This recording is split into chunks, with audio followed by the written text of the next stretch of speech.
মুসা আলাইহিস সালাম ফেরাউনের বাবুর্চিকে এক থাপ্পড় মারলেন রেগে মেগে। উনি থাপ্পড় মারছিলেন আদব শিক্ষা দেওয়ার জন্য, কিন্তু বেচারা সাথে সাথে মরে গেছে। উনি মারছিলেন আদব শিখানোর জন্য, বেচারা যে মরে যাবে মুসা আলাইহিস সালাম জানতেন না। এখন দেখে সর্বনাশ, সেটা তো মরে গেছে, অক্কা পাইছে।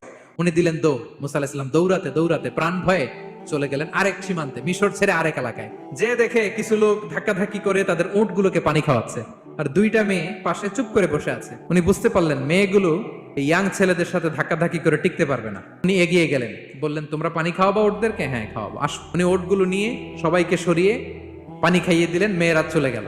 এবার বাবার কাছে যেয়ে বললো, বাবা এমন এক ছেলের সন্ধান পাইছি, ছেলেটা খুব ভালো, আমাদের চেহারার দিকে তাকায় না, মাটির দিকে তাকিয়ে কথা বলে। আজকে এই লোক না থাকলে আমরা আমাদের ওটগুলোকে পানি খাওয়াতে পারতাম না। আর ভিনদেশী লোক আমরা চিনিও না।